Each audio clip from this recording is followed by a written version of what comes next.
बचपन में कैंची साइकिल का संघर्ष।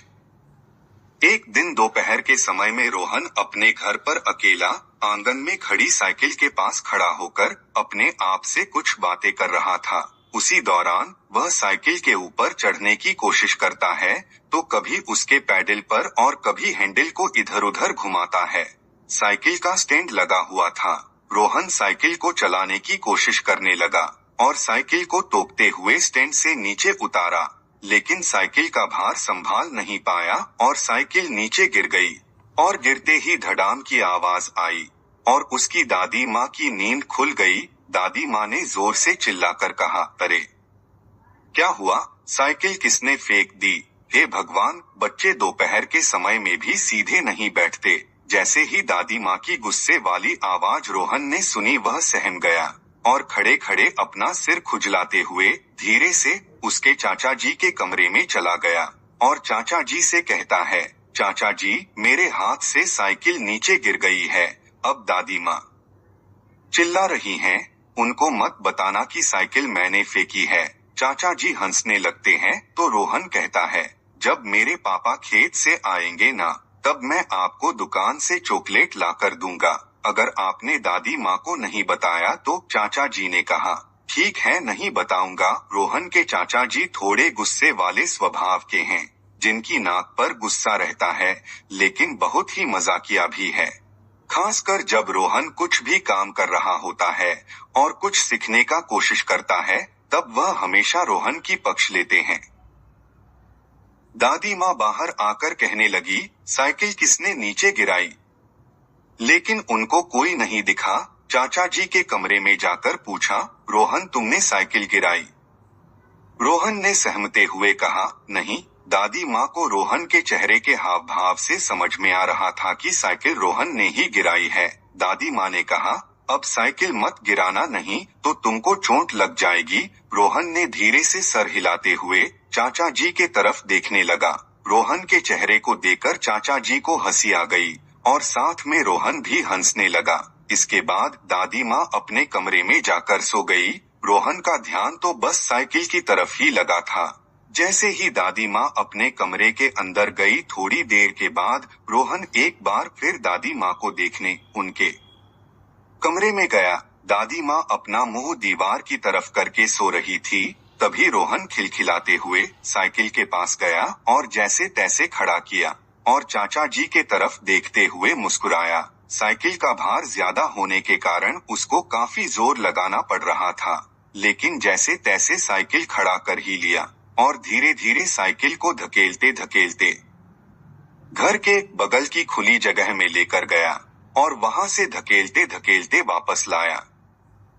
दोपहर का तो समय था ही। रोहन के सिर से पसीना बह रहा था और वह अपने कमीज की आस्तीन से पोंछ लेता।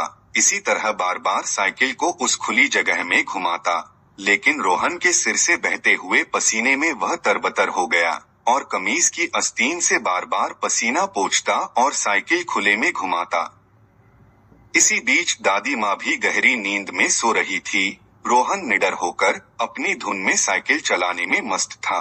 अचानक से साइकिल का अगला चक्का एक पत्थर पर चढ़ गया और साइकिल उसके दाएं तरफ झुक गई। वजन न संभलने की वजह से साइकिल नीचे गिर गई, लेकिन इस बार की आवाज से दादी माँ की नींद नहीं टूटी। रोहन डर गया कि दादी फिर चिल्लाएंगी। इस डर के कारण रोहन को तेजी से पसीना ज्यादा निकलने लग गया, जिससे उसका कमीज पसीने में पूरी तरह से भीग गया। चाचा जी यह सब अपने कमरे से देख रहे थे। फिर वह कमरे से बाहर आए और कहा, अब साइकिल को ऐसा ही पड़े रहने दो, तुमको पसीना बहुत निकल रहा है। थोड़ी देर छाव में बैठो और फिर कुएं पर हंडे में पानी है, उस पानी से नहा लो। थोड़ी देर बैठकर रोहन नहाने चला गया। अपने तरीके से थोड़ा साबुन सिर पर, थोड़ा हाथ पर, पैर पर लगाया और लोटे से जल्दी जल्दी पानी अपने ऊपर डालकर आ गया, लेकिन पीछे की तरफ पीठ सूखी ही रह गई। चाचा जी ने पूछा, नाह लिए? रोहन ने कहा, हाँ, नाह लिया। चाचा जी ने पूछा, लेकिन तुम्हारी पीठ तो भीगी ही नहीं।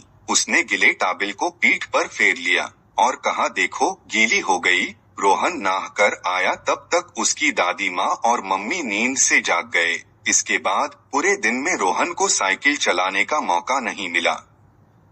शाम के समय रोहन अपने पापा के पास बैठा और कहने लगा, पापा मुझे भी एक ऐसी साइकिल चाहिए। पापा ने कहा, अभी तुम छोटे हो, बड़े हो जाओ, फिर तुमको भी चाचा की साइकिल से भी अच्छी साइकिल लाकर दूंगा।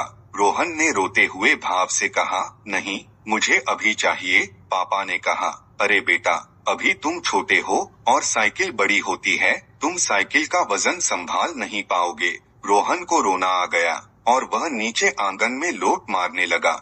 लोट मारते हुए जोर जोर से हाथ पैर हिलाते हुए कहता है, नहीं, मुझे अभी चाहिए। पापा ने कहा, अच्छा ठीक है, एक काम करते हैं, हम कल नई साइकिल लेने के लिए चलेंगे, लेकिन आज हम चाचा जी की साइकिल चलाकर देखते हैं, आओ मेरे साथ। रोहन रोते रोते चुप हो गया, क्योंकि वह चाहता था कि मैं यह साइकिल चलाऊं और कोई कुछ न बोले।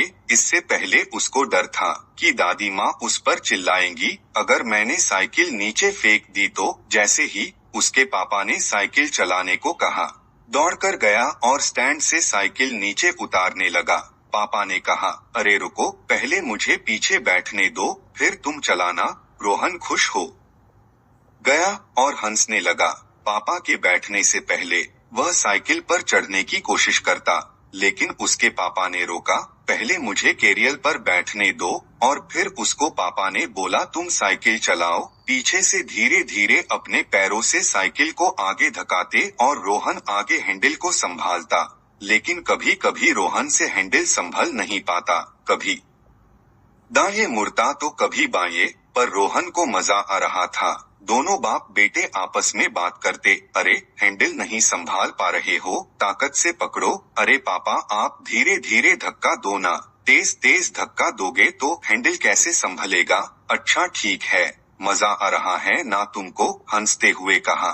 हाँ हाँ हाँ, बहुत मजा आ रहा है रोहन, अब केवल 2 राउंड और घुमाएंगे बस, उसके बाद फिर कल चलाएंगे, ठीक है। रोहन ने कहा, हाँ ठीक है।